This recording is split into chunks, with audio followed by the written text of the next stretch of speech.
It's every parent's worst nightmare to lose a child, that goes without saying. But imagine believing that the perpetrator who has violently assaulted and all but tried to kill your child previously has been let out of prison on bail and you haven't been informed. Then imagine that that same individual goes ahead and murders your child. How would you feel? Well, that's exactly what Lauren Johansen's family are having to deal with right now, after the justice system allowed their daughter's abusive boyfriend to get out of jail and to go on to murder her in a deadly attack. This is the horrific case of the preventable and absolutely despicable murder of Lauren Johansen.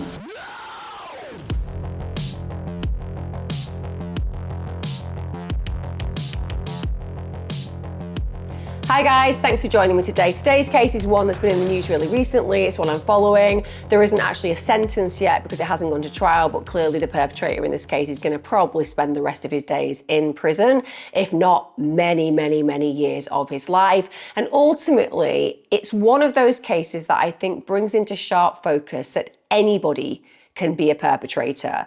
A perpetrator doesn't look a certain way. You know, they can be good looking, they can be charismatic, they can be people who are popular, but they're also people who are deeply broken in so many ways. And Bricen Rivers, who is a perpetrator in this case, is absolutely going to example that. Also, to those of you who follow me on my YouTube community and my Patreon, you will notice that I'm putting a lot of content out there. You get extra videos every single week. And one of the main reasons that I do that is I can put anything on my Patreon and my YouTube membership because I don't have to worry about adverts. It means that I can put things out that wouldn't get monetized on YouTube and also just go into some harder detail that I couldn't do here. So I hope you're enjoying all of that. And if you haven't checked that out, then please do take a chance if you fancy doing that, because I'm really enjoying creating all that extra content for you.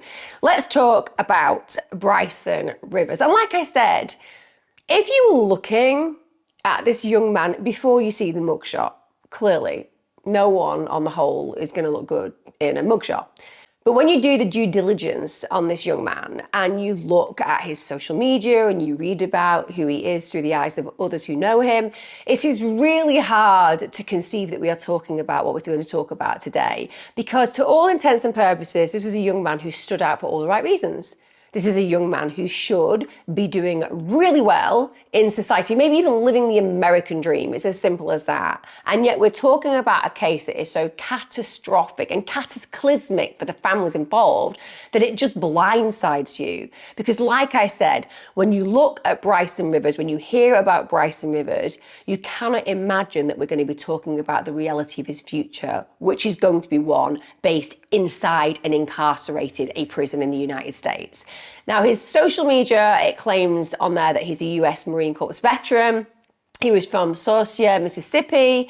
I would say that when you go on his social media, he seems very family orientated, also quite religious, I would say as well.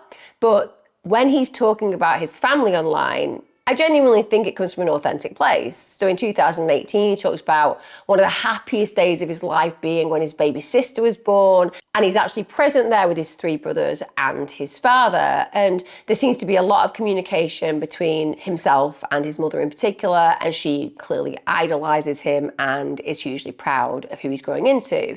He's a gifted athlete throughout school, and I mean really gifted.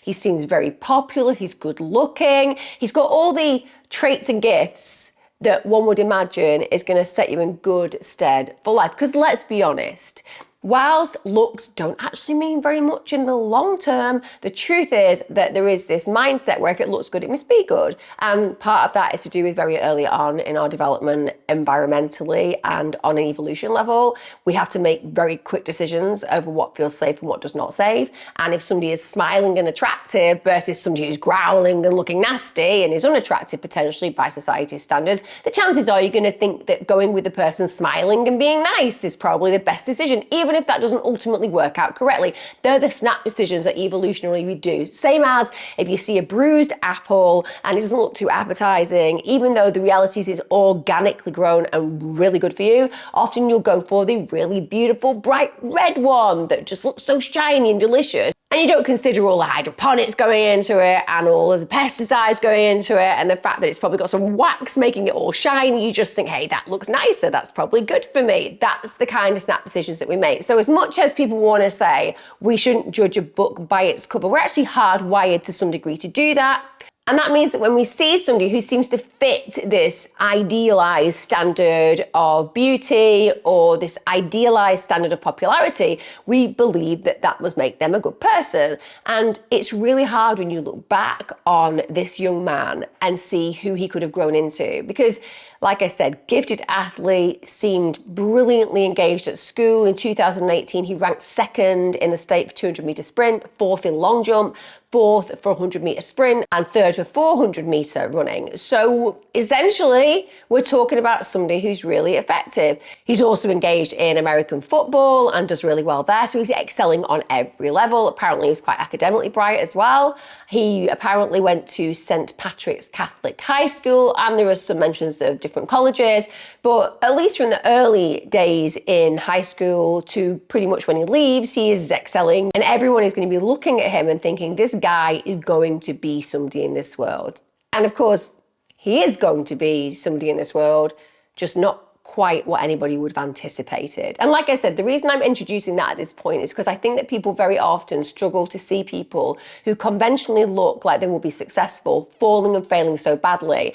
And what that does is it introduces a lot of people to a set of biases, which is that, well, why did he become A, B, or C? What did she do to provoke A, B, and C? And that's a very dangerous conversation that I see things are happening online that are playing it out, in fact. I see that people online are looking for reasons why he has actually murdered Lauren Johansen. So I want to explore that a little bit in this video as well, because it's so dangerous when people do that. In fact, recently I've just done a video on a TikTok killer, and that TikTok killer basically came in, saw his ex because they'd broken up, shot both her and the guy that she was hanging out with innocently, and people are online basically saying, yeah, she deserved to die because at the end of the day she was cheating on him. No, she wasn't.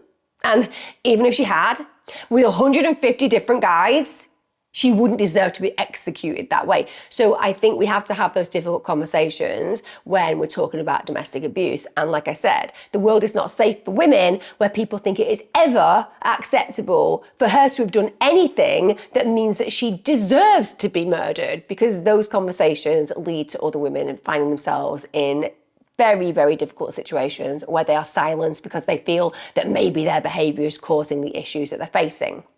So with that said, let's talk about Lauren Johansen. She was 22. She was from Hattiesburg, Mississippi. She comes from a super close family. Her father is Lance Johansen. He's a respected orthopedic surgeon, so you can imagine that she's living a relatively middle-class life, a very loved life. She's thought of as quite brilliant by her family. She was studying at the University of Southern Mississippi and she wanted to become a nurse. So clearly the medical field is something that really matters in her world, in her life, in her family. It's something that she holds dear to. And she herself felt that if she became a nurse practitioner, she'd be able to take care of people. And actually, one of her main vocations was that she wanted to one day develop an animal rescue centre because she was a real animal lover. And that speaks to some very compassionate traits without a shadow of a doubt. But she's young, she's got a lot of life to live, a lot of decisions to make, a lot of mistakes to find out in her life. You know, that's what we go through and do as human beings. We are constantly developing and learning and growing, but she has these ideas of who she wants to become, and those ideas are very respectable and laudable. It's as simple as that. Her father actually said, my daughter was a genius. She was so smart and so wonderful, and she had a heart of gold. And he also talked about one of the issues that he's struggling with currently in the wake of her loss, because he's looking at Lauren and he's saying to himself, why? Why did you end up in this abusive situation? Because that's very hard for a parent to conceive of, that their child can grow up in a loving home and end up at the hands of somebody who takes their life. He actually said Lauren grew up in a home where we never spanked her, we never hit anybody in the family, we just didn't believe in that. How she became a victim to a man that just beat her and beat her and beat her and beat her to death is just My wife's at home crying about it right now. It's a direct quote that he's come out and talked about. And I think that we can all empathize and understand that questioning, I did everything right. She was so perfect. She had everything to live for. And yet I'm talking about her in the past tense. And ultimately, that's what he's having to come to terms with right now. But that's why talking about domestic abuse is so powerfully important, because there are always more questions than answers. And one of the big confusions and points of contention when discussing this is that people look at the individual victim and think, why didn't you do A, B, or C? Why did you accept A, B, and C? And if only it were that simple, if only it were that simple, that you could see somebody being nasty to a person and say, get out, and they leave, then it would solve everything for the most part. But that's not how it works in relationships. We've all been in relationships and accepted inappropriate behavior. I would say every single one of us. I'm not saying that that meant that our partner was abusive. I'm saying we've all been in situations, for the most part, I would say. Some of you will be very lucky. You'll have like an A1 individual who deserves a certification of being a great partner every single day. But for us mere mortals, myself included, I've said things and done things in the past that I'm not proud of. Yes, they're not abusive, but the point is they weren't nice. So my partner learned to accept that. I have about him too. He's sometimes said and done things that aren't very nice, but minor in our relationship. But you weigh up the good times with the bad. And that's the spectrum where good love and bad love is. Psychologically, you weigh up the good, you weigh up the bad. And nobody's an abuser 100% of the time. People can be really nice 95% of the time. And you're buying into that part of them, not the 5% where they're dangerous towards you. Now, this couple, they're this very attractive young Mississippi couple, and they dated for on and off about 5 years. They met at high school, and Lauren's dad said one of the things that really struck him from the get-go was that he didn't find Rivers a good person. He didn't connect with him. He felt there was something about him that he just didn't connect with. And he actually expressed that to Lauren. He told her that. But he said, like any father, there are some things maybe I should have been more aggressive about. In hindsight, I respected her decision and let her know what I thought. So he did his best. As parents, it's really hard to imagine that anybody will meet the grade when it comes down to spending time with our children, because they are literally made of diamonds. It's as simple as that. So when somebody walks into their life, unless they are literally perfect, you can find fault. So the dad's probably sitting there and thinking, I don't really like him very much, but maybe I'm being too hard on him. Maybe I'm just thinking that she is the most important person in the world and no one's going to meet the grade. Maybe I just need to back off and let her live her life. And that's what he does.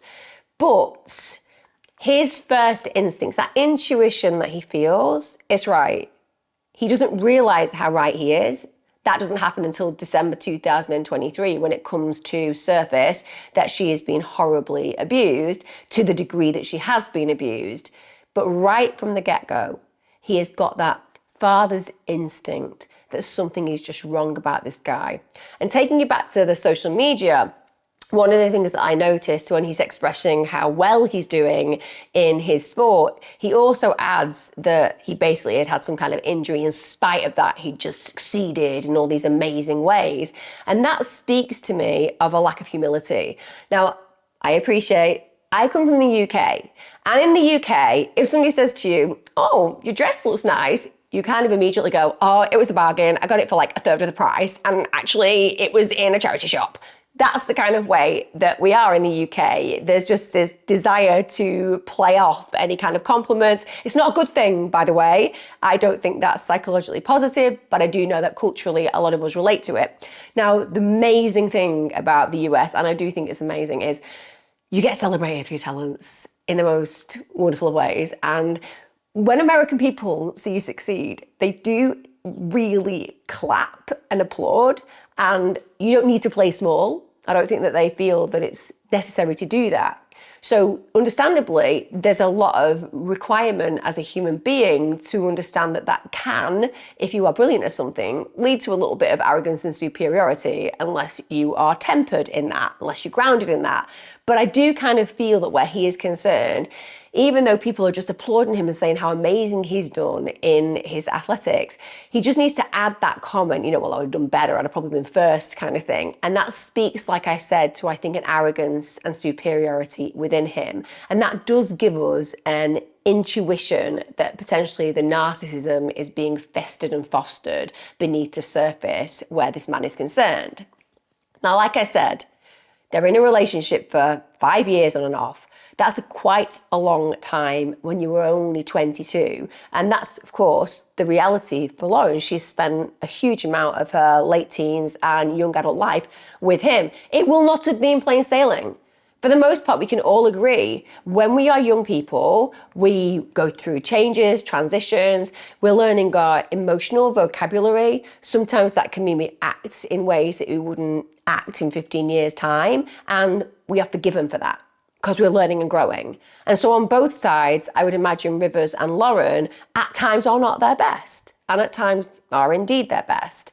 And we can, like I said, forgive them for having the changes and transitions that may at times hurt one another, because they are, as I said, growing to be and become the people that they will be and become in 15, 20 years' time. But without a shadow of a doubt, there is never an excuse to raise your hand to anyone in a relationship. And the truth is that Rivers has been doing that since early in their relationship. That's what seems to be coming out from the reports and the research that I've done. This has been a violent relationship since very early on, and it culminates on the 7th of December 2023. At this point, they are both on vacation together. They've gone to the Music City in Nashville, and during that vacation, they basically visited the First Art Museum on Broadway and Top Golf near the Cumberland River. So they've obviously gone away to have a nice time together. And like I said, it's really important that we remember that Lauren has not gone away with a monster. She's gone away with a boyfriend who is capable of monstrous things and has indeed, in the past, clearly been monstrous towards her. But let's remember it from Lauren's perspective.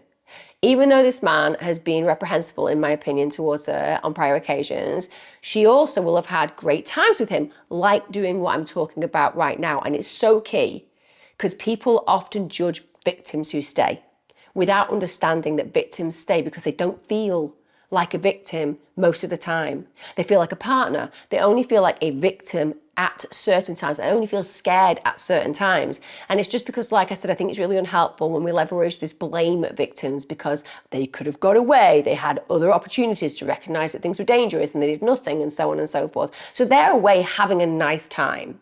Now, on the 11th of December, the pair end up heading out to a local bar. They go to watch a football game. And whilst they are at the bar, Rivers basically starts to become more and more angry at Lauren. She is accused by him of having sex with the bartender in the bathroom, and at that point they leave. Now, understandably, alcohol could be involved. Certainly, perpetrators tend to be more violent when they are under the influence.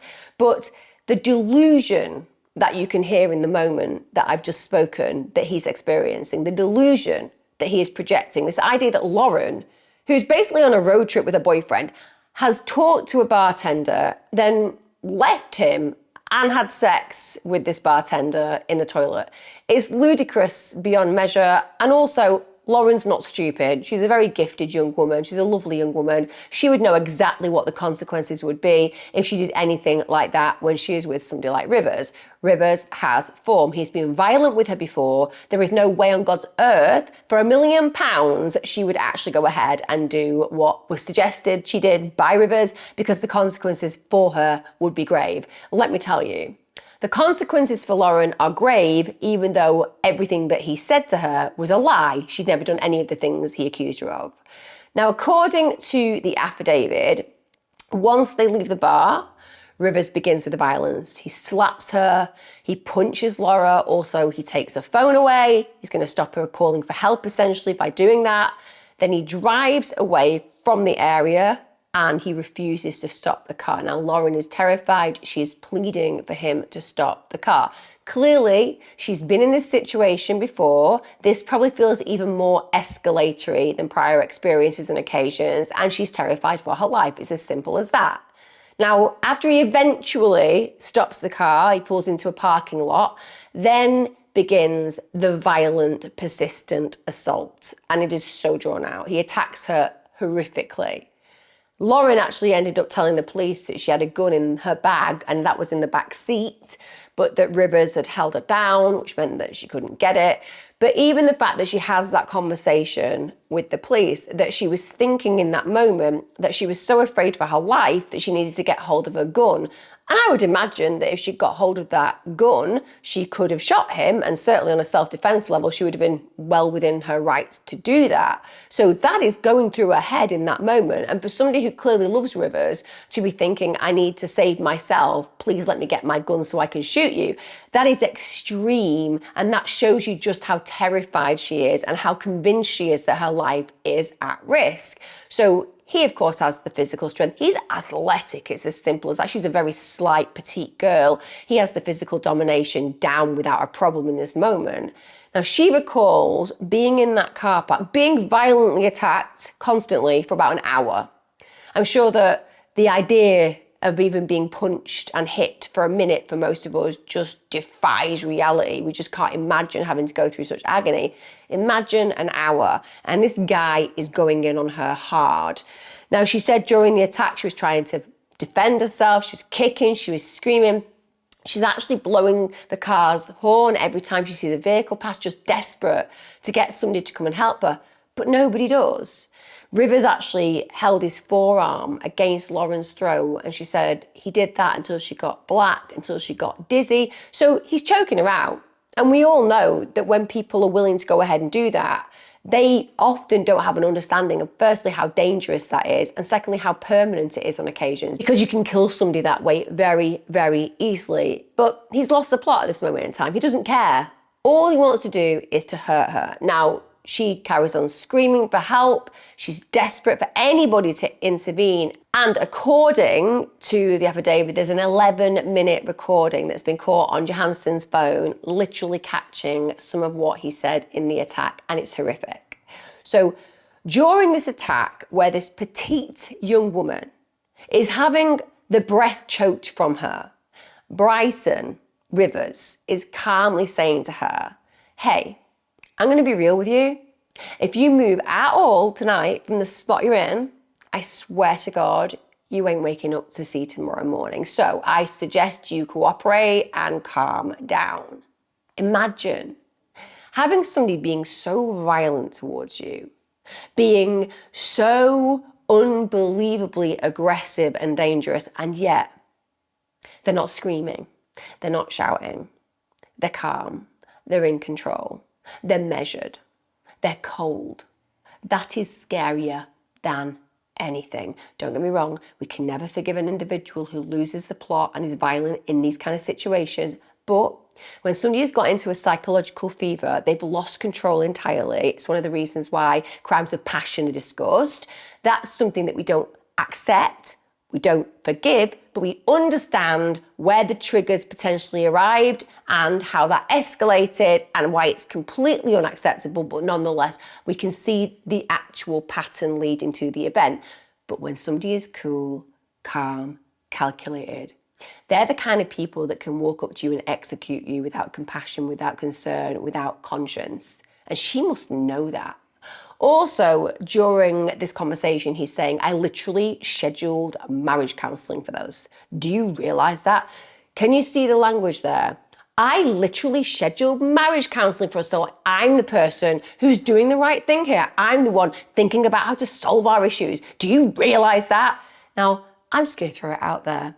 But to anyone who's been in a challenging experience relationally, the last thing that you really need is the partner who's suggesting they want to work through things, using this as something to beat you with. And that's what he's doing. I'm a good person. I scheduled marriage counselling. And you're acting like this now, and you're the reason that we're going to fail because you're the problem.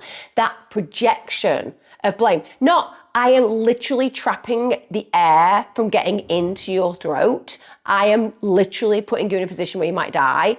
maybe that's the reason our relationship's failing. No. The reason that it's failing is because she's just not understanding how grateful she should be for him arranging marriage counseling, even though the reason for that therapy would be required because he's a violent perpetrator. And Rivers was actually telling Lauren this to the noises of her trying to breathe. You can actually hear on the recording that basically she is struggling to get breath in. He even says, "Bite me, bitch. I dare you."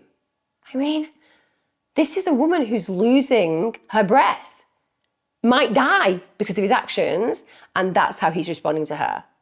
Now, later on, he actually said to her, "All I gotta do is drive 15 minutes outward and I can drop you off in the woods, right? And no one will ever see you again." He also allegedly, in these recordings, threatens to kill Lauren and to hide her body where no one could find it. And I bet she believes every word, because this kind of violence is something that escalates often to individuals losing their lives. He said, "Nobody is going to be able to find you, baby."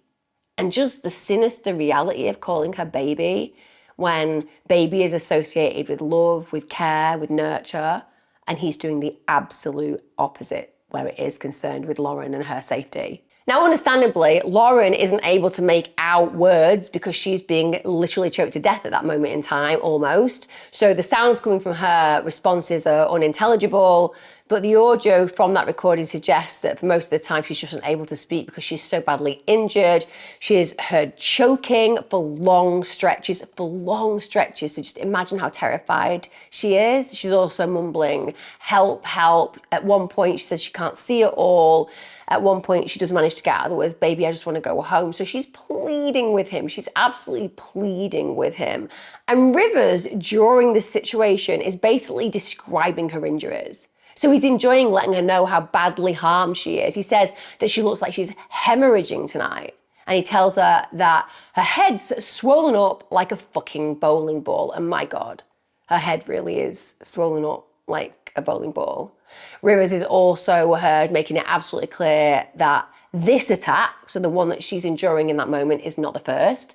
He actually says, "You know, whenever I hit you last and I beat your ass because of you crying, this is the same situation." So he's literally admitting that on previous occasions he's harmed her, but let's hear what he's actually bringing out of the reasoning behind that. He's saying, "When I hurt you before and you dared to cry, yeah, I beat your ass for that, because you dared to cry." So this is a man who's incredibly comfortable being this abusive and also is very effective at disassociating responsibility and instead is blameful of his victim. "If you didn't cry, I wouldn't have to beat your ass." So we're talking about a very high level perpetrator. Also, he does at one point say, "I have mental problems, I have issues, I've been holding everything back, trying to work with you." Again, what's he saying in this moment? He's saying, "I have mental issues. You know, you have to feel sorry for me. There's something maybe not working for me at the moment on a mental health level. And you know, if you could just get things right, if you could just be perfect, if you could work with me, if you could just be an absolute A1 girlfriend and do nothing wrong ever and everything the way that I want it to be, then you know what, I wouldn't have to beat you up." I mean, again, the projection psychologically is enormous onto her.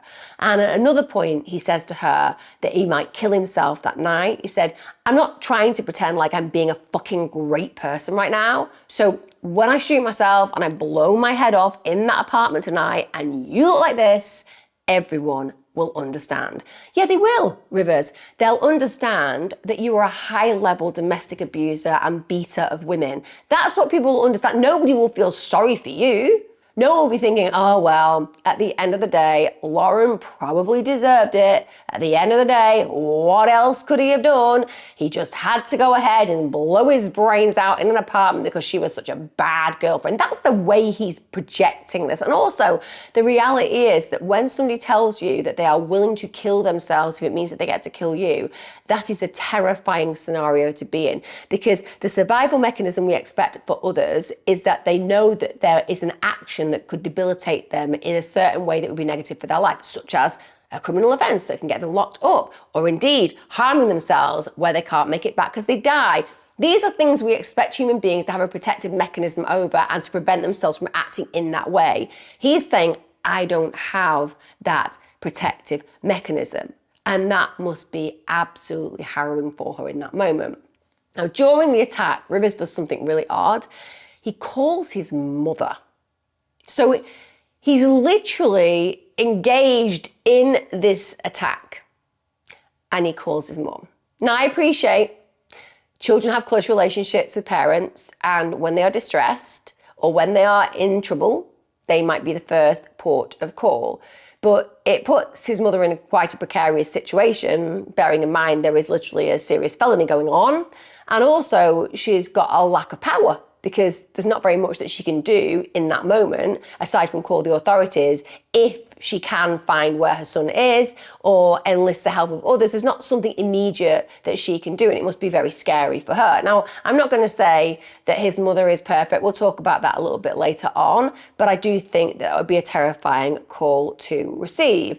Now, she said she was on and off the phone with him. She heard a lot of screaming on the other end of the phone. She realizes at this point that the situation has become physical. She asked him, "Have you hurt Lauren?" And he basically said that there's blood everywhere.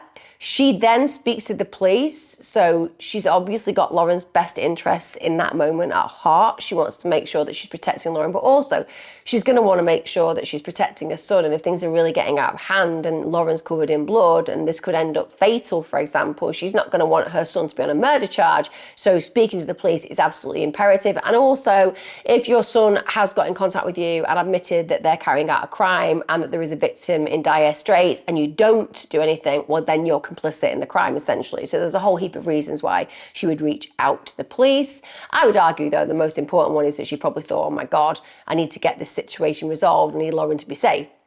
She then calls Lauren's father, and at this point he's informed that their son, as in her son, had pistol whipped his daughter. And then he calls 911 immediately, terrified by this. Metro police are then contacted and told that Rivers is holding Lauren hostage. Now, her dad, he tracks Lauren's phone on an app, and that meant that the police were able to fortunately track down the couple. So police arrive on the scene. They actually find a blue car with the windows fogged up. Bear in mind, this attack's been going on for an hour, so it's all going to be steamed up in there. Nashville police officer, a guy called James Harbin, he approaches the vehicle, and as he approaches, he can physically see, as well as hear, Lauren just kicking and screaming for help. And he said when he actually got to the car and he opened the door, both of them were covered in blood, and Rivers was literally on top of Lauren. Lauren, at this point, distressed, horrified, petrified, terrified, runs outside. She's just wearing an underwear. So she's not even in a state of complete dress. She's absolutely distraught beyond belief. And that's because emotionally she is being ravaged by this man. And psychologically, she's been completely terrified. And on top of that, she's been humiliated because she's in her underwear. So he's literally affected her on every single level. And on top of this, she's dealing with the physical reeling of the actions and injuries that he's caused her.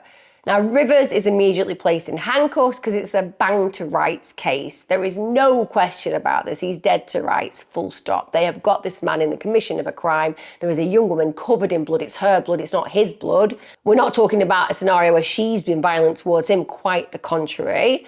And one of the things that, again, is really quite chilling is that now the police are there.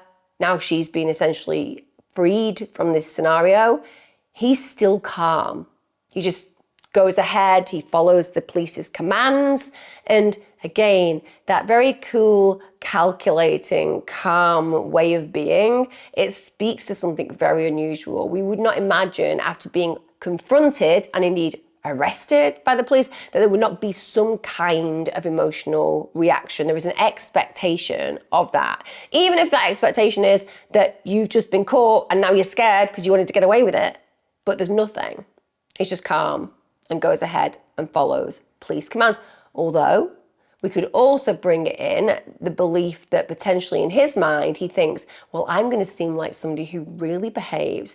I'm going to seem like a guy who doesn't kick off in these scenarios. I'm going to seem like somebody who is completely in command of my emotions. And then they're going to think, well, what did she do? How did she make him end up doing A, B, or C? The mind of a perpetrator can often work in that way.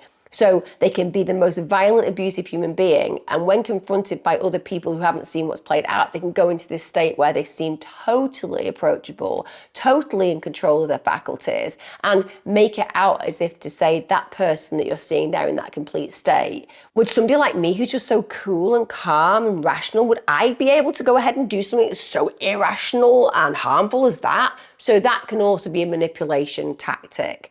Now, in the car, they do find a pistol which is covered in blood on the floor. They also found 2 rocks in the car which are covered in blood, which clearly have been used to attack her with. He's got no injuries, but wow. As the pictures show, Lauren has got multiple injuries. So she's got a cut on her forehead. Her face, as you can see, was severely beaten. Her upper lip is really swollen. One of her eyes is literally swollen shut. And at the scene, when Lauren is talking to the police and the paramedic, she basically says, look, he got mad. I was talking to another man.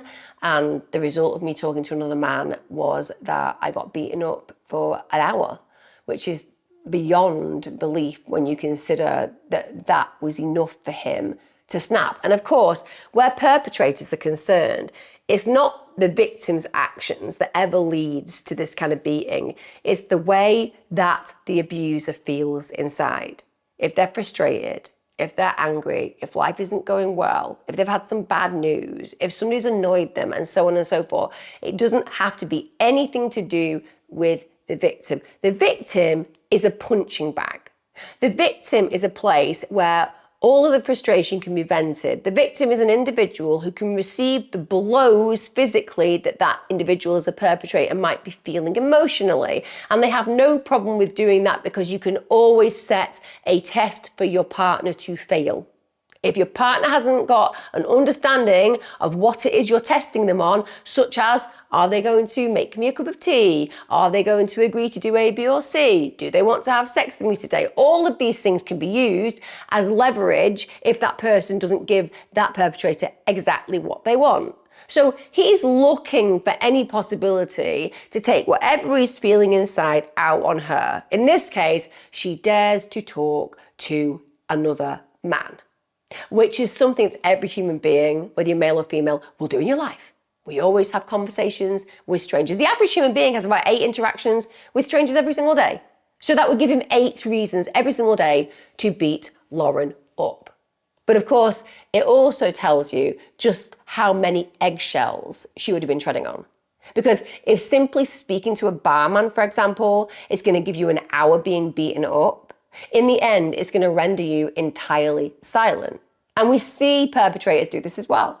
They isolate individuals from their friends, their family, from social experience, often just making them stay in the home because it's the only place that they feel that they won't do something wrong, resulting in horrific beatings. And of course, then, that perpetrator just changes the boundaries. Well, it used to be about you speaking to a stranger. Now it's about the fact that my tea wasn't made for me on time, and so on and so forth. So that beating lasted for an hour because she dared to have a conversation with a man who wasn't him. Now, body-worn camera footage from the police that night show Lauren just shaking. She's crying. She's on the phone with her dad. She's saying, I was in the car with Bricen. He was holding me down so I couldn't scream. And she said to the police as well, I thought he was going to be okay. So clearly she got in that car with him after leaving the place they were at together where they were having a drink. And he'd obviously convinced her that everything was going to be fine.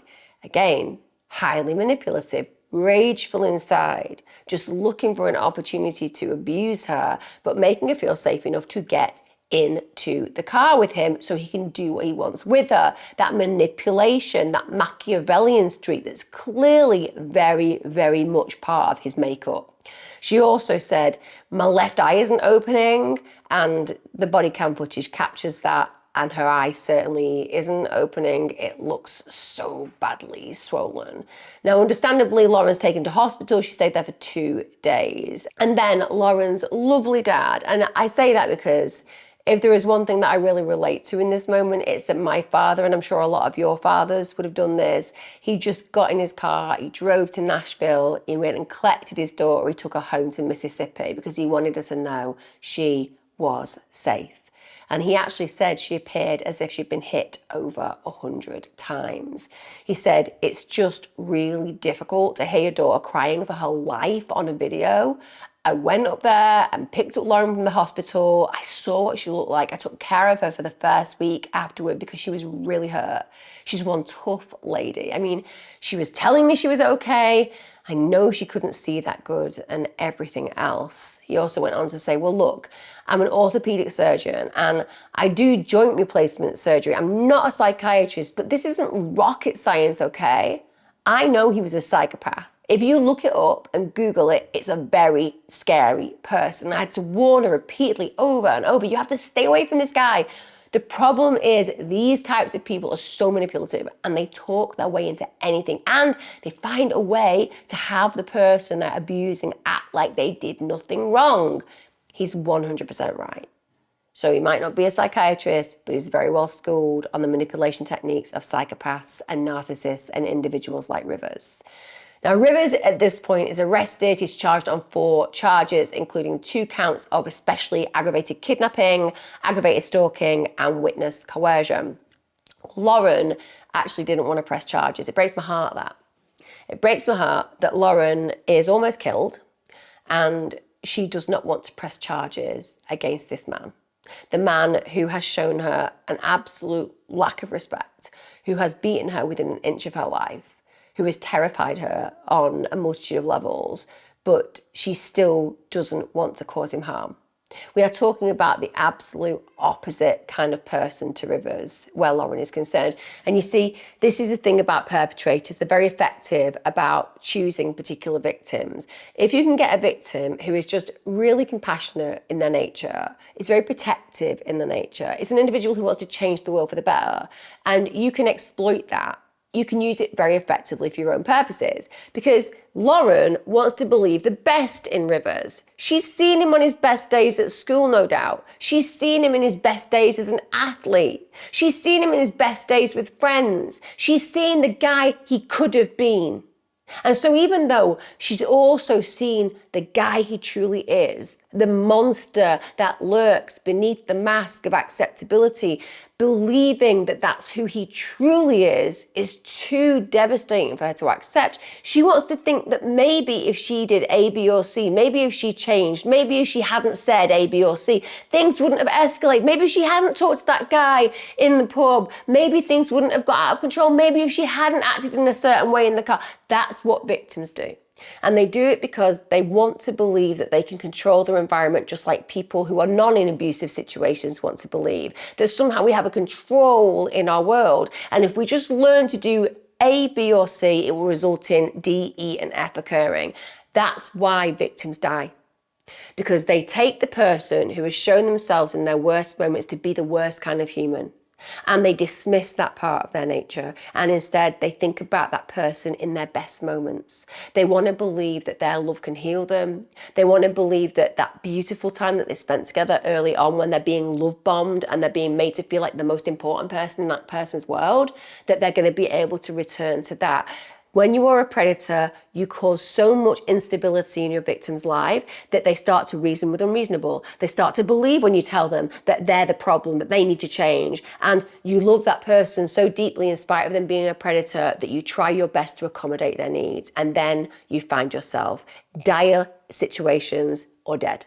That's what happens. And that's what we're talking about right now. So she doesn't want to press these charges. And he, of course, is calling her, because that's what you do, you know, even though you shouldn't be having any conversations, any contact with somebody that you've nearly killed, he's not going to listen to that, because he isn't a guy who feels like he needs to follow protocol and boundaries. And he actually says to her, look, I'm ready to come home. I want to come back to Mississippi. I want to be with you again. He said, listen, people are going to talk to you about this case. And this is basically witness tampering. It's as simple as that, because charges have been pressed. He shouldn't be having any conversations with the victim about what she needs to say. That's actually perverting the course of justice. But that's what he's doing. So he's saying to her, you know, if somebody calls you about the case, you need to come up with a story. And she says, well, listen, I'm really concerned because when what happened, I wasn't thinking about what would happen to you. I was just thinking about what had happened to me on the night. I'm worried about the police saying what I said to them in the statement that played out the night that you were arrested. She went on to say, I remember bits and pieces, and I'm kind of worried that they'll take that as my official statement. So she said, I'm confused, and there was a whole lot just going on. So again, she's apologizing to him for telling the truth after she has been freed from the scenario where she'd basically been kidnapped and beaten to a pulp. She's feeling bad that she just told the truth. And this is what predators do. They make the victim a prisoner psychologically. So now she feels like a terrible human being because she dared to tell the truth. That's the level Lauren is operating on, that she's the bad guy. This beautiful young woman who's done nothing wrong, that she's the bad guy. He then says, just tell them this is what happened. And he's come up with this story. He says, if they ask about any outside influences, say no. So he's basically saying, just bring it down to yourself. Tell them you were the problem, essentially. So he tells her to say that one of the big problems that he's going to face if she goes ahead and presses these charges is that he wants to join the military and a prosecution will prevent him from being able to do so. He says, say that a military career is going to straighten me out. Say that probation and classes are going to help me a lot. Tell them I've never really had a chance. Tell them all these things that are going to make it easier for me. And he goes on to just tell her that you know what to do, baby, you know what to do. They ended that call saying that they loved each other. And I believe fully that Lauren believes that she does love him. She just doesn't realize how much of a captive she's become. And this, like I said, happens time and time again in perpetrator-victim relationships. Now, over the course of Rivers' 7 months incarcerated, court records showed that he actually completed over 2,000 calls. 2,000! Some of those were, of course, to Lauren, somebody that he realistically shouldn't be having any contact with, but 2,000 calls? This is a guy who clearly doesn't believe that he should be in there. This is a guy who's clearly calling as many people as possible to garner as much support and to try to find a way out of prison at any cost. Now, he's initially indicted by Judge Davidson in April on all 4 counts, and his bond at that point was set at $250,000. Now, Lauren's statement, as you will all be aware from what I've already said, starts to change. So it goes from a very clear picture of her being attacked to changing dramatically. So when she speaks in court, she basically tells the court that she fell asleep and she woke up hitting him. So she literally has fallen asleep in the car. She wakes up, she's punching him, she's pulling out a chunk of his hair. So she's gone from being asleep now to being a very violent assaulter. She said she then got out of the car, then she just got back in and she threw a metal water bottle at him. Now, what she's basically saying is he had to defend himself. I went crazy, I went wild, I just lost my mind, I was throwing heavy objects at him. What else was he gonna do apart from beat me up for an hour in the car? And also, bit of an issue with her statement in court because Rivers had no injuries on him whatsoever. And as far as I'm concerned, he's neither an X-Man or a Marvel character, and he doesn't just heal on the spot. So we can tell it's just a cover story. She also said that the car was bloody because she was spitting and got blood everywhere. She went on to say that the reason that her eye was so swollen was because they were struggling over the pistol. She said that Rivers didn't ever hit her with a closed fist and she had absolutely no idea how her head was lacerated. She said that she didn't remember telling the police that he beat her, and she said that she was in her underwear only because she got hot. So this man has managed to capture this woman in such a way, to such a degree, that she is standing in court lying about her own behaviour. She's trying to make herself seem like the bad person. Her feelings for him totally overwhelm her to the degree where, in spite of this man basically being love's executioner, embodying exactly that, she wants to free him. She doesn't want him to face the consequences of his actions. And what happens with victims is they will remember themselves in the relationship. And like I said, no one's perfect in a relationship. There will be things that Lauren will have said and done in her relationship that she won't be proud of. I'm not saying anything terrible. It's certainly not saying that I've found anything in the research that examples that. I'm saying that just on a human level, No one's perfect in a relationship.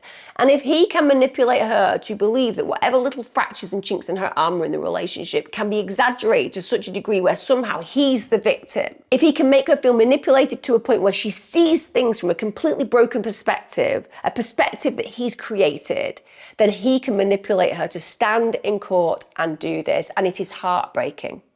It is heartbreaking because she is a young woman who has been beaten within an inch of her life. She has been treated in the most reprehensible manner, and even now, in spite of that, all she has is love in her heart. And that is used so grotesquely about her. And in these moments, to some degree, she's painting the signature on her own death warrant, because this man stood in court that she's defending. This man is a monster. He's a predator of the highest level, no matter how much he's managed to guilt trip her into believing that she's the reason that he's in this situation. Now, the judge, they noted that the physical evidence simply didn't support the testimony. And Lauren's father, Lance, he drove from Mississippi to court in Nashville to actually plead with the judge. He said, please do not let him out of jail. He said, I sat in the courtroom in Nashville and I told the judge that if you let him out, he's going to kill her. He'd assaulted her. This was probably the 5th or 6th time where they would get into a fight and he would beat her. We would get her away from him for a while, but he would always find a way to weasel his way back in. So again, Lauren's absolutely lovely father being there to protect her and trying his best to help her make the decisions that she's not willing to overtly make by being there to plead with the judge. She's telling a different story, but he's telling the story that needs to be told to that judge. And for a time it works, and Rivers remains in jail. But on the 13th of March, Rivers requested a reduced bond. So he'd been in jail for 7 months, as I said. And at this point, Rivers' lawyer convinced Judge Cheryl Blackburn to lower his bail. So to lower the bail from $250,000 to $150,000, that happened on the 3rd of April 2024. Now, that bond reduction, it set out several conditions for Rivers. So these included that he had to wear a CPS ankle monitor, he'd have to live in Davidson County, he couldn't have any contact with Lauren Johansen, of course, because that's his victim, and he could not possess any kind of weapon. Now, records show that he did actually have an address lined up where he'd be living in Nashville. And at this point, elite bonding was approved by the court to post his bond on June the 4th. However, they actually backed out of providing Rivers' bond. So elite bonding owner Bill Tomlinson, he decided against handling the case. He felt that he was really worried about how Rivers was going to live in Davidson County without having family there. So he was suspicious of whether that would work out. Now, on the 5th of June, on-time bail bonding and Brooks bonding were approved to post Rivers' bond. Now, they were asked to go to court to sign an order which specified his bail conditions and also obviously laid out who would be paying. Now, the bail order was 2 pages long. The first page included the conditions of Rivers' release, and it clearly stated that Rivers must be fitted with an electronic monitoring device by a company called Tracking Solutions. He was also not allowed to leave Davidson County. He must be released from jail to a representative of his bonding company between 7 a.m. and 4 p.m. And the second page of the order said that the defendant is responsible for all costs associated with electronic monitoring installation. Now, a bonding agent from Brooks Bail Bonding went to the state warrant and bond office in the downtown jail and posted Rivers' bond at 1:30 p.m. on the 24th of June. Now, when the bond was posted, the bonding agent was not told the conditions of Rivers' release, which seems utterly bizarre. It's been said that this is standard practice. So on the 24th of June 2024 at 4:05 p.m, Bricen Rivers is released from the Maximum Correctional Centre on Harding Place. Now, in violation of the bail order, so we're already starting from a very bad point because there should be no violation of the bail order when it comes down to him being released, Rivers is released on his own. So as opposed to having that representative of the bonding company turn up, he's just let out by himself. Now, this was apparently because of a failure to communicate the conditions of the release to the sheriff's office, but you would imagine that they would have all of this in hand. You would imagine this is not atypical and they would know how to go through the appropriate motions. Now, at 4:36 p.m, Rivers actually called Brooks bail bonding, and at this point, an agent picks up Rivers in the Harding Place area. Now, the owner of Brooks bail bonding has said that their company had not seen the first page of the bond order from June the 5th, which basically outlined the conditions of his release. She said that that meant the company did not know which monitoring company Rivers was supposed to go to get his GPS ankle monitor.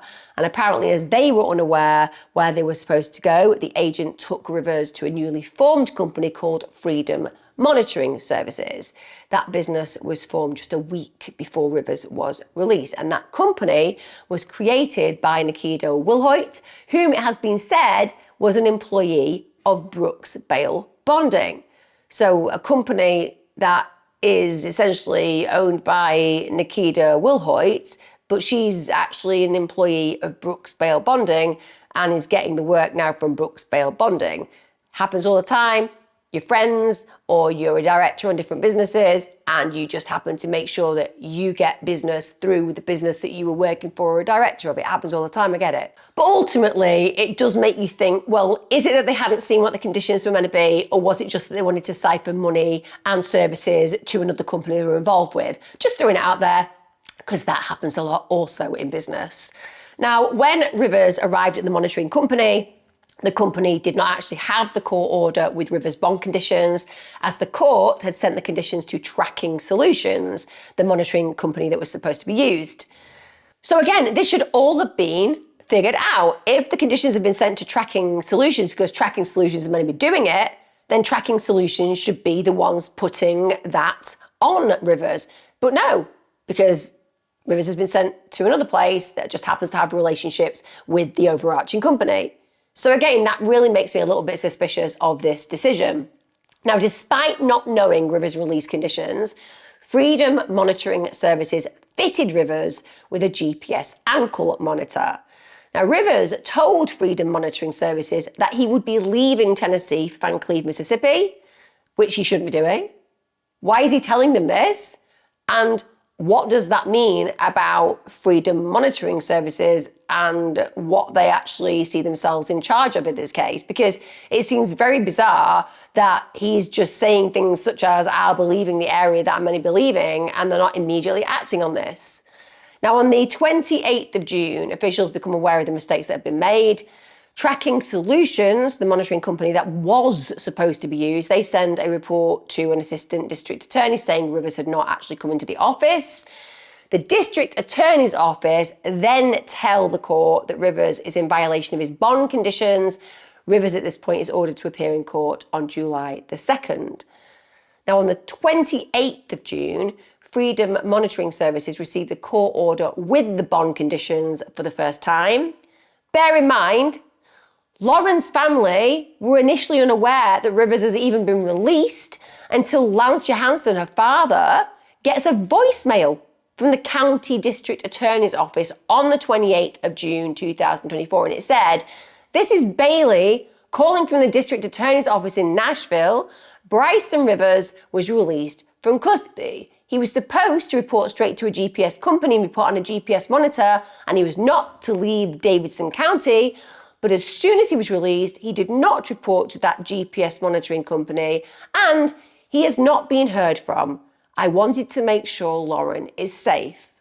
The very fact that that was a voicemail left on her father's phone would suggest, I don't know, she wasn't safe, because a perpetrator who all but killed her is now on the loose, isn't actually sticking to what he's been told he needs to stick to, and is seriously a risk for her. But apparently a voicemail is acceptable. You know, why don't you dispatch officers? Why don't you go and do a welfare check on Lauren herself? Why don't you do everything in your power to make sure you're protecting this victim who's already been horribly affected by this perpetrator? Now, her father is utterly perplexed at this point. He's utterly perplexed about the fact that Rivers is walking the streets. He can't believe that any judge has allowed him out on reduced bond and without the proper ankle monitor. He was quoted as saying, "You have a grand jury indictment. You have recordings of a woman screaming for her life in evidence. You have the photographs of the attempted killing, is what I'd call it. And then you have a body camera from the police officer finding her bloody, almost beat to death, suffocated, and just barely saved alive. And that doesn't seem enough to keep somebody in jail." And I completely concur. What the hell is going on that any judge would believe it was appropriate to reduce the bond to allow somebody with such a predatory outlook, with such predatory history, with such violent capacity and capability, and with such actionable offences of almost killing his partner? How is that a person that should be walking the streets? It just beggars belief entirely. Now, Rivers is contacted by Freedom Monitoring. At that point, he's told he needs to return to Nashville. He's told that there's an issue with his monitor. I would say that we have to acknowledge he does arrive on the 29th of June. And at this point, a new monitor is placed on him. And at that point, tracking is resumed. Rivers then leaves Nashville again. So he's just come back, essentially, to put a punctuation mark there, hasn't he? Oh, well, here I am. I've come in. I've got my tracking changed, and now he's leaving again. He's bought us some time. I'm not a terrible person. See how manipulative he is? He's come back, he's got that change. He knows he's breached everything, but it's all going to be seen as a mistake as far as he's concerned. And that means he's going to get more time to go ahead and do whatever it is he's planning to do. And believe me, this man has been planning what he's going to do from the get-go, without a shadow of a doubt. Now, around midnight on the 2nd of June, Rivers told Freedom Monitoring that he wouldn't make the court hearing in Nashville, which was supposed to be later that day. Around 10 a.m. on the July 2nd, the battery on Rivers' ankle monitor starts to die. This is a man who doesn't care about the fact his tracking is going to die, because this is a man who knows exactly what's going to play out. This is a man who has one intention in mind. Because the truth is about Rivers, he's probably figured out he's going to go to prison for quite a period of time. In spite of the fact that Lauren has been denying that he was so abusive, he's probably realised that, he's looking at a few years at least. And the idea of Lauren not being watched by him, Lauren not being controlled by him, Lauren not being followed by him, not being judged by him, not being contained by him, not being under his control, that's probably started to drive him crazy, because Lauren is his. He's a high-level perpetrator. She's just something that he owns. And if he can't have her, then no one is going to have her. That's how they operate. And yeah, to people looking in and thinking, well, he'd get out after a few years, even if he got 5 years, 10 years even, he's got the rest of his life to live. No. That would mean that you would have a conscience about the typical experiences, ideas, hopes, fears that an average human being would have. That's not how perpetrators operate. It's not about the big picture. It's not about 10, 15, 20 years down the line. It's about now. That's mine. It's daring to leave me on some level.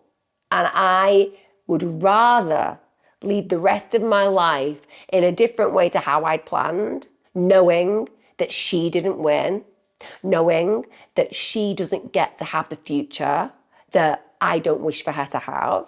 That's more important than to actually allow that person to move on with their life, to be free of that individual who's been violent towards them. They can't stand it because, like I said, they're property to these individuals. They belong to them, and how dare they believe that they can have a life without them. So when his monitor starts to die, that's because he's already set in motion what's going to happen next. Now, they try to contact him. He's unable to be reached. His mother's contacted. She says that she hadn't seen him. On the 3rd of July, Rivers is last tracked to Beach Boulevard, and then he ignores all calls from the monitoring company, full stop. Then a warrant is obviously issued for Rivers' arrest. This happens on the 2nd of July because he's violated his bail conditions, but this is all too little too late. Now, Lauren's dad didn't actually listen to the voicemail notifying him of Rivers' release until the 1st of July. Bear that in mind. So he's been blindsided by this. This is news that should have been delivered face to face, front to front, man to man, woman to man, whatever. Somebody should have been present with him. Somebody should have gone and told him. Somebody should have checked on Lauren. All of this should have been playing out because the only person who matters here is Lauren. She is the victim in this case. And there is somebody who wants to harm her now walking the streets. Now, bear in mind, when he gets that message, he calls his daughter straight away and she's already aware that Rivers has been released. She'd actually been told that he was getting an ankle monitor and that apparently it turned into a real mess. Her dad then said that when he spoke to Lauren, she was terrified, absolutely terrified. And clearly, she was afraid that something awful could play out. So after he realizes that this man is now completely lost sight of, he calls her again. At this point, she doesn't answer. Now, he does receive text messages from her number, but he says straight away they didn't look like the way that she talked. Now, we see this time and time again, don't we, where a perpetrator does something horrible to a victim and then tries to pretend that they're the victim just to buy themselves some time. So even though her father's getting text messages, it feels off. It feels like that isn't Lauren at all. Now, on July the 2nd, her dad gets a notification that Lauren's Life 360 tracker has been turned off. Then, Lauren's younger sister, who lives with Lauren, wakes up and finds to her horror that Lauren isn't home. She also finds that the security camera in their home's been smashed and the door sat open. So, I've just described what she's waking up to, but can we just think about what that means? Imagine what's happened to Lauren. The security camera in the home has been smashed, the door's open. This is something that tells a story of a woman who didn't want to leave but had no choice. And you can imagine, can't you, the psychological horror and fear that Lauren goes through when he appears at that house and when she sees that he's broken the security camera and when she sees that he's in that state that she knows something terrible is going to happen next. Because what else could happen next? He's almost killed her before. He's not come to make up. He's come to execute her in my mindset. That's his sole intention. That's his sole purpose. He's here to finish the job he didn't get to finish last time. He's here to make her pay for a future of his that she's not ruined, but that he's holding her accountable for. That's why he's there. He's there because in his final moments of freedom, he is going to take her down. He's going to take her out at all costs. That's exactly what he does. Her dad files a missing persons report with the local Hattiesburg police. When he calls the next morning for an update, to his horror, he realises nothing's really been done. So now he knows that in spite of telling the police that his daughter is probably in mortal danger, they've done very little. Obviously, he said, we assumed they were going to track the vehicle and try and find her. But they didn't do it till Wednesday at 3 p.m. when I insisted they find out where her car was. Imagine the systemic failures I'm talking about right now. This man, this perpetrator, this predator has been allowed to be freed by some crazy judge. Then he's not been tracked appropriately. Then even an arrest warrant has been served, nothing's been done. And now when the victim has basically clearly been abducted, the police have still done nothing. And it's up to the father in this case of the victim to actually insist that they track her car. So now, under pressure from her father, the police use OnStar to track her car. And on the 3rd of July, Lauren's car pinged at the Wolf River Cemetery in a very isolated part of Gulfport, Mississippi. Police, along with her father, rushed to the scene. Imagine that. Her dad is the driving force. Her dad is the person pressing the authorities to go and do their very basic job. This is a vulnerable young woman with a man who's a known felon who has likely taken her and harmed her. And her father turns up on the scene at the same time as those police officers that should have been there to protect her. Now, when the police arrive, Rivers was in the car, but then he's seen fleeing into the woods, and it leads up to an hour-long chase. But it's not the only thing that's in the car, because Lauren's body is also found in her own car in that cemetery, and her father found her and her body was mutilated. It was wrapped in sheets and rubbish bags. It was lying across the back seat, and she had been brutally beaten. Lauren's dad helped the coroner lift her body out of the car, and he said it was just mutilated. He said her face was smashed in, her head was smashed in, she was brutally beaten. He also went on to add there were multiple holes in her head. Her father has to live with that image of his beautiful, broken, killed daughter in his head. A totally preventable tragedy. And that's the last image of this gorgeous girl, multiple holes in her head. Now, Rivers was finally tracked down at about 11:30 p.m. There'd been a manhunt that lasted nearly 9 hours at this point. In the search of about 55 officers from 8 different agencies. Too little, too late. Too little, too late. Don't you think? They should have all been doing that before he got to murder this poor girl. They used drones, they used helicopters, they used dogs in the search. 23-year-old Rivers was booked into the Harrison County Jail about 1 a.m. on the Thursday, where he was kept on a $1 million bond charged with murder. Sorry, can we just stop for a minute? A $1 million bond. Yes, it's the $1 million bond. It's a lot of money. What if somebody posts the $1 million bond? Well, then he'd be able to walk free from jail. He's a high-level murderer, kidnapper, violent perpetrator. He is. And it's fine. You'd have to have $1 million to actually get him out. Why is there a bond at all? Well, we just like to give people a bit of hope. Sorry, are you the judge in this case? Yeah, I am. Are you smoking crack? Are you on the crack pipe? Have you fashioned some kind of chillum out of some kind of, I don't know, wood, and are you inhaling it on the regular? Because you'd have to be smoking a high-level crack to actually believe that it's ever okay to have a known murderer just walk in the streets. Just have a walk. Just go and throw it in there. Literally, every rule and boundary you put in front of him, he broke them all. Seriously. Cut out the crack smoking. It's a simple... Why are you a judge anyway? Honestly, I don't even know where to go with that. You don't give a murderer $1 million bond. Not when you know it's bang to rights. I appreciate there'll be some cases where the suspect hasn't necessarily got the evidence around them that suggests that there's some kind of horrific murderer of the highest level. But this guy should be kept away from every single woman in the history of being a woman. End of. Now, we haven't got the length of sentence he's going to face, but a preliminary trial date is set for 1:30 p.m. on the 31st of July at the Gulfport Justice Court in Harrison County. Her poor father.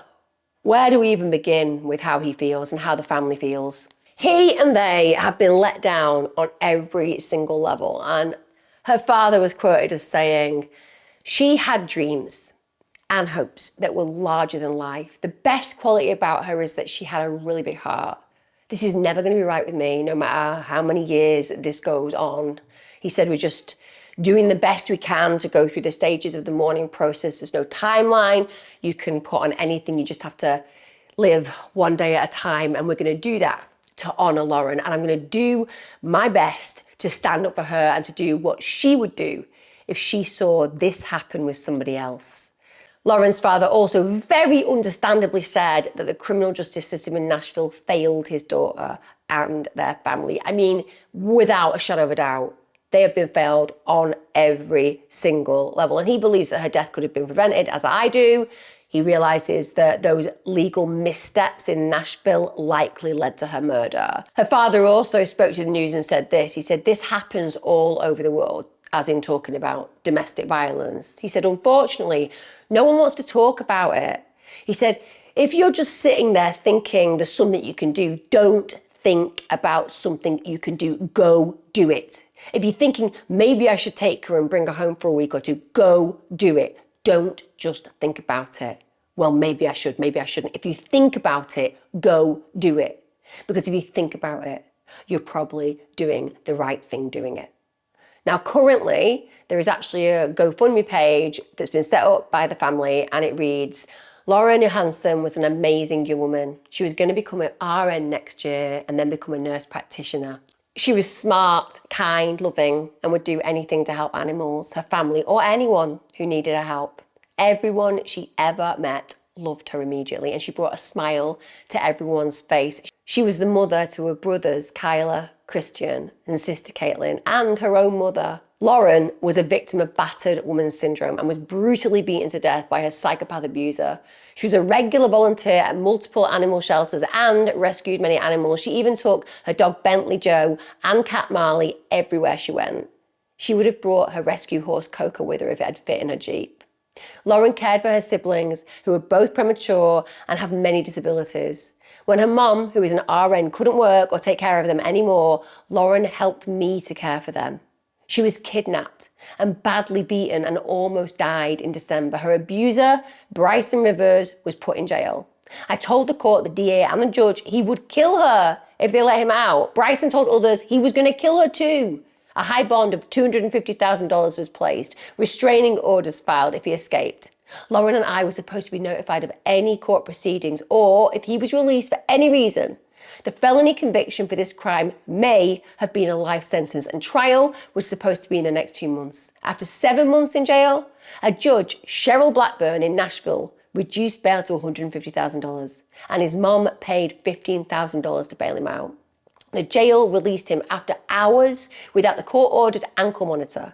He was let loose onto the street. He was set free last Friday, June the 28th. Early Tuesday morning, Caitlin found the front door open and Bentley, Joe Marley and 3 shelter cats were in the front yard and Lauren was gone. A security camera ripped off the house. Her live 360 was cut off at 4:01 a.m. We reported her missing to police 2 separate times and I called and talked to anyone and everyone who would listen and help me find her. The next day, we found a car and Bricen ran from the car as the police arrived. In the back of the car was Lauren. She was brutally beaten to death. He made her suffer and beat her until her eyes were swollen shut. Her head was caved in where he beat her with a pistol like he did before. She was mutilated. When Lauren almost died last time, she told me the following. If he gets out and kills me, please find a way to take care of Bentley, Joe, Marley, Coco, Mercy, Christian, Caitlin, Kyla and Mum. Please, for the love of God, help us fulfill Lauren's final wishes. So they've got this GoFundMe where they're trying to raise as much money as possible to create a legacy for her. But the horror that you hear in that statement, just the hopelessness and helplessness that one feels when you can see these horrific situations playing out in front of you and you try your best to change the outcome and the outcome still arrives in the most heinous way that in this case it arrived. Now, I would say there is some issues online at the moment because I think there is always misinformation there. And like I said, when it comes down to Lauren, I think there are a minor amount of people who are trying to suggest that somehow she caused this. There are some rumours out there about her behaviour, and I just want to say it's disgusting. Lauren did nothing wrong. She is a victim. Lauren could have done anything she wanted with her life and should have been able to, and no actions of hers led to anyone having a right to raise their hand towards her. And there are some social media posts that I would say dispute what her father said regarding posting bail. So Bricen's mum said that she didn't post bail for him, but like I've noted, in that GoFundMe, it suggests that actually she did post bail. I cannot clarify whether that's true or otherwise.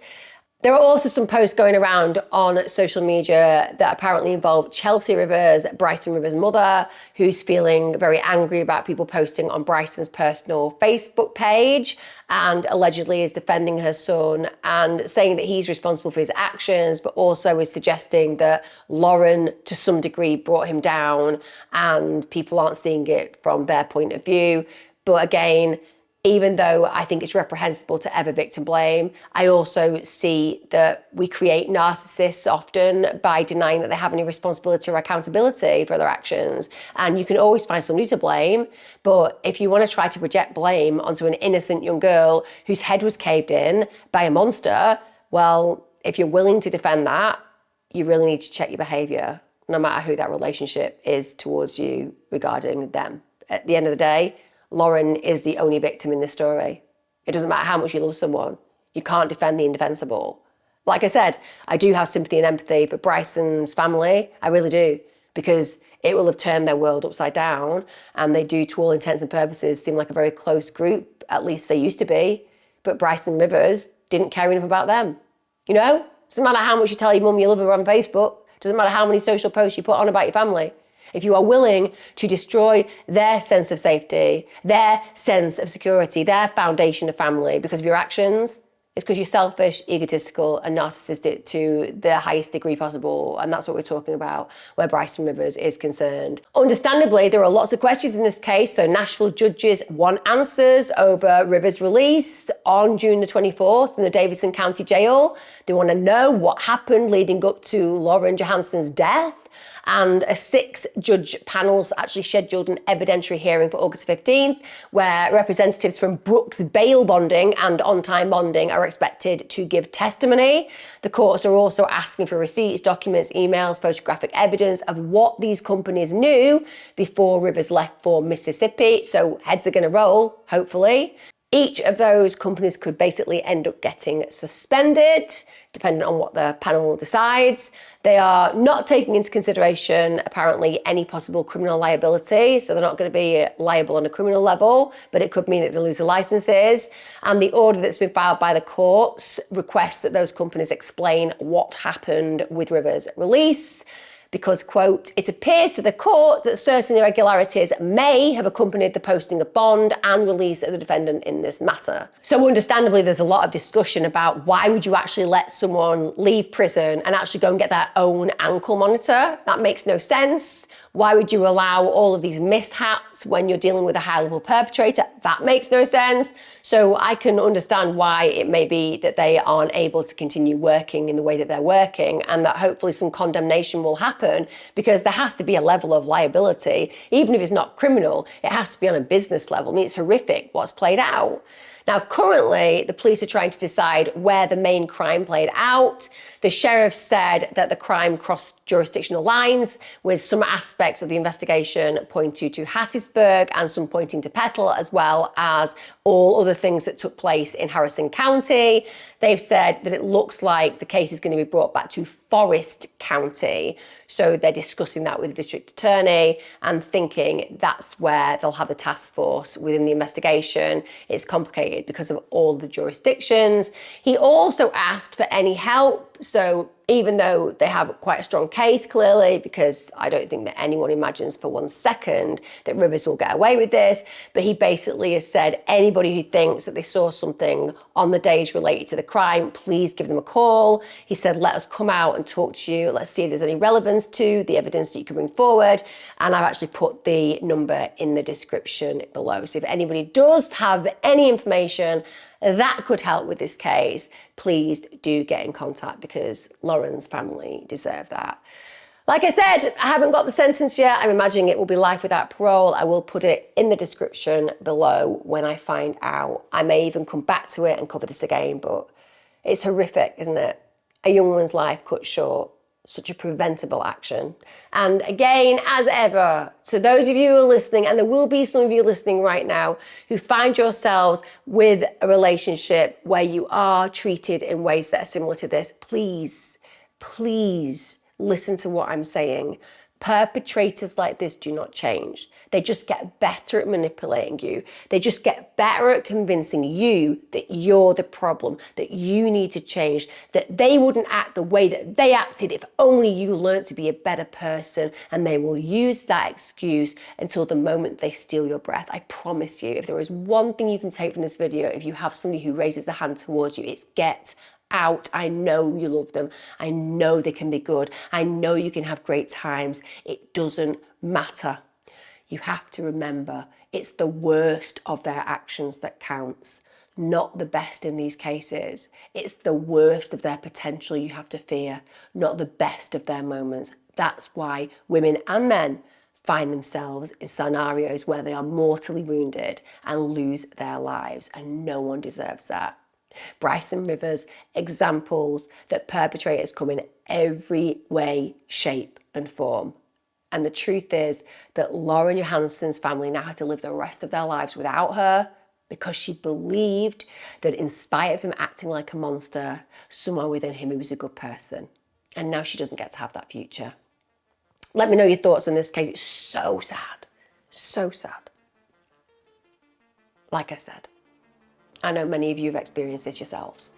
And I hope that those of you who've been triggered by this also feel reassured that you are safe now because you've left those situations that you often tell me about. And for those of you who stay within them, get out. You matter. Even when they've eroded every bit of your self-esteem, your self-confidence, convinced you you're nothing, convinced you you'll never find love again, convinced you you're a terrible person, get out. That's their voice, not your voice. I'll see you again next time, guys. Lots of love. Take care.